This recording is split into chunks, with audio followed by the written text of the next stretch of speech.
Hey everybody, once again I'm gonna make a short video. I say that every time, but I'm so awkward with like introductions, even just talking on the phone like my entire life, like growing up, going back to the time when it was like, you know, rotary phones, even like answering the phone as like a really small child, talking on landline phones when I was a teenager, like in my bedroom at my parents' house.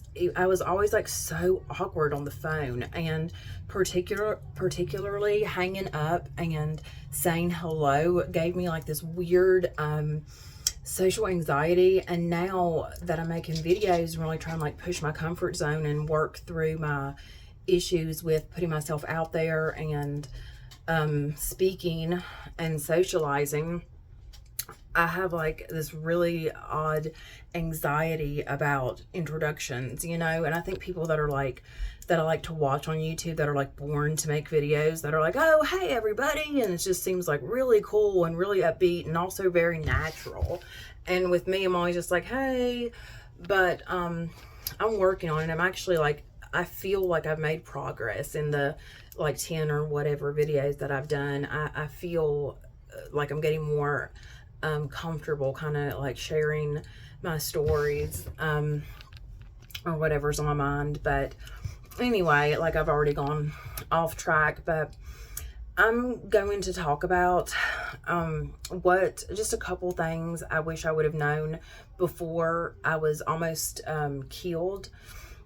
I never made I have yet to make a video on like the specifics of the day. On July the 19th, it made like 4 years, was the 4-year anniversary of being almost killed. And maybe I'll make you know, kind of like a play-by-play of what happened. But basically it was like a murder-suicide where the guy I was dating slit both of her throats, and there was like a 2 to 5 minute, I think it was like, I guess, I don't know, 3 to 4 minute, 2.5 to 4 minute, like knife fight for my life. And I had a pocket knife he had gotten out of my pocket, and he had his pocket knife. So like when he had this snap from reality or whatever it was that caused him to try to kill both of us, he had 2 knives. And I was like, it was just like this, you know, blink of an eye, like this, everything had changed and my life would never be the same. And like all I had was like fight or flight mode, which as soon as he slit my throat, you know, he got behind me and slit my throat like from behind, because he was like hugging me in like this weird bear hug. But I don't know, it was really crazy. And so for a couple minutes I was like in this knife fight for my life, except he had 2 knives and I had none.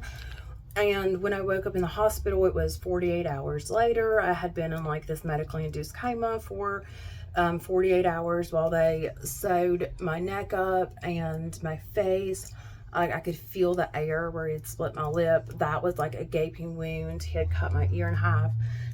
He had cut the back of my neck towards the end of it. Like I kind of lunged for the door like right before you know, the chaos stopped.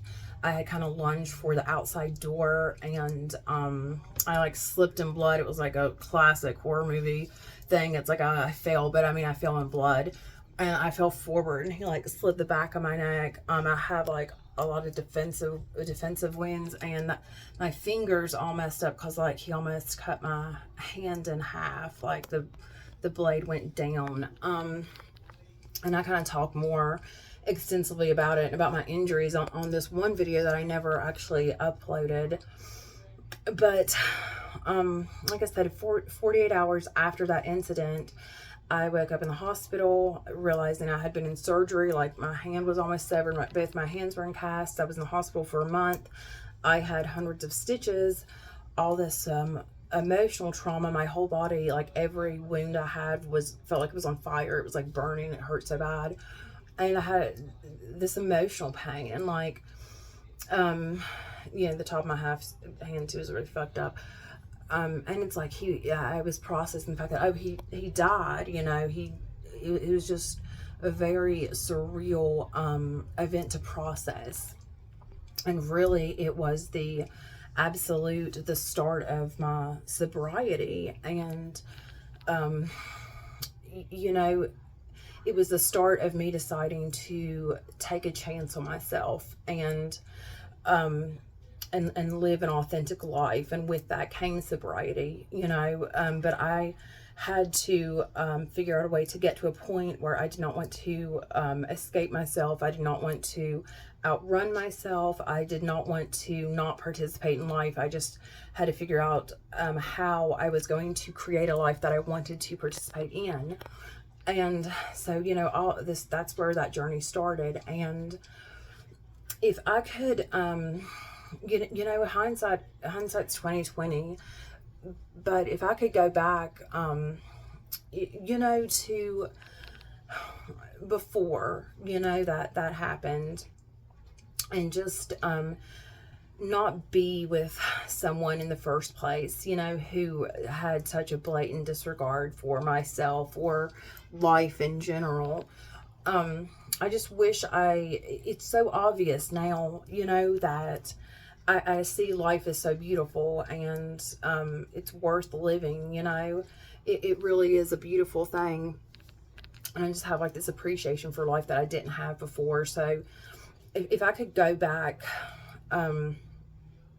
before, first of all, I wouldn't do anything different, because that's always the weird thing to me about saying, oh, I would change this. I wouldn't have done that. I would have done this.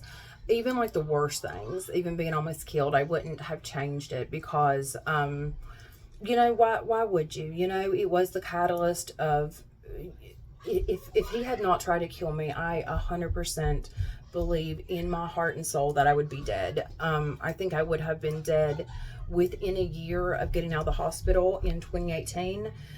And if I did make it through 2019, I know I would have been one of the hundreds of thousands, millions, who knows, people that are just a statistic of, you know, people that have died through overdose deaths and drugs as a result of the stress and financial burdens and chaos and everything else from the pandemic.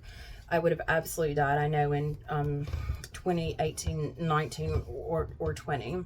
So it's weird. I would be dead by now, because that's where I was headed. I was headed towards death. That's why I almost died. I attracted that chaos and that violence and that just frenzy, you know, drug-induced frenzy. That's why I was with somebody that tried to kill me, because I was trying to basically inadvertently kill myself for years and years. So I hate the question, or like, oh, what would you go back and do differently? Nothing, because it's like, where would I even begin? You know, if I would wish that I hadn't been almost killed, I really believe I'd be dead right now, because I had this death wish. That's why I attracted someone who had a death wish as well. But I do think the thing about being almost killed, that it's like, really, it's so obvious now, is just that, you know, we can almost die at any time, you know, a near-death experience or a death experience. You know, it doesn't, the lessons that I learned from a near-death experience don't necessarily you don't have to wait until a traumatic event happens for you to wake up. And I wish I would have known it was just that simple, in a way, because like at first, after this event and being almost killed and having all this like physical, mental and emotional trauma to contend with, I was like, God, you know, I didn't feel, I felt like this like flicker of change, but I didn't know. I was like, I didn't feel any wiser. I didn't have any wisdom. I was still like, God, you know, I'm still like the same just lost person. I'm still confused. I still don't have a passion. I still don't have a direction. I still don't have a fucking clue. And now my back is against the wall. It's like do or die.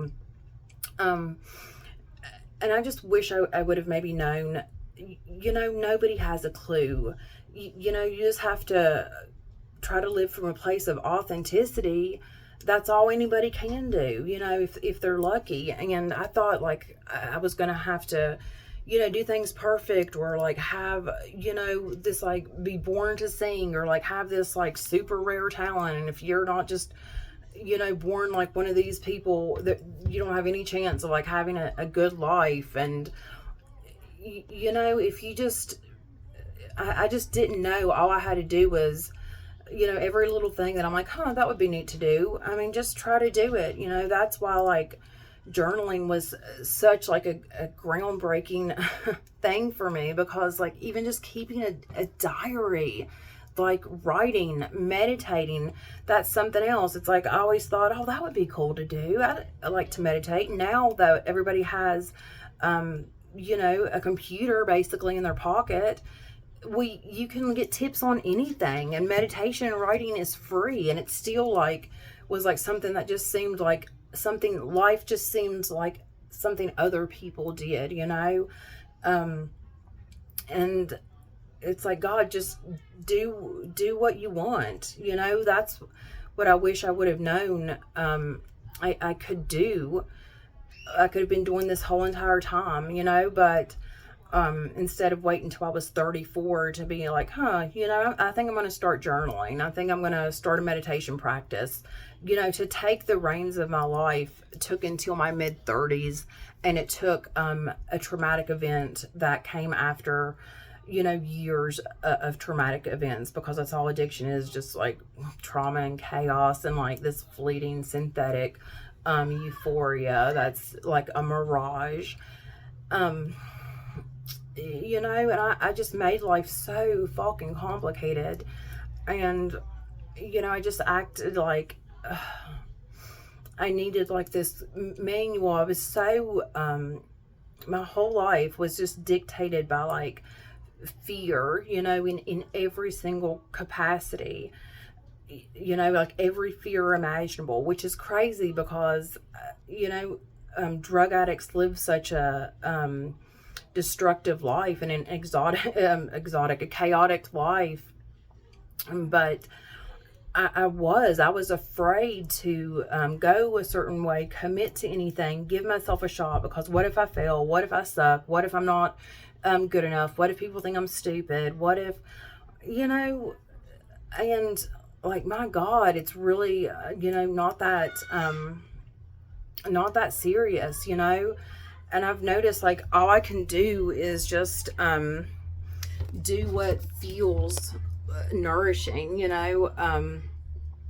like with meditating and writing and, eating in a like a mindful way, just living in a mindful way, instead of just like going where the wind blows, or where, the relationship that I'm in at the time takes me, or where like, I need to go to get dope, or it's like I didn't want any power in my life, or like autonomy over my life, because I just thought, well, I'm gonna fuck it up anyway. I'm not gonna be happy. I can't do it. It's too hard. I was like fearful of like failure, and just afraid of everything. And so it's like I couldn't take the reins of my life. And if it's like if your life is like a car, I just felt like I couldn't drive. So I just like veered it off a cliff, because I had all this like just rage and frustration and hurt inside of me. And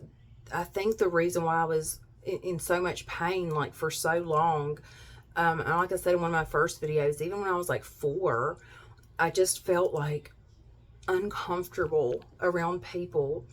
And I think that's because I was just like living in my ego and not from the heart, because I was so, concerned about other people and what I should do, or how I'm going to be portrayed by others, and when you're just living like from the heart, you know, it really doesn't matter what other people think, you know. And that took me forever to get to that place. And I think I just had like my soul was just like desperate to escape, you know.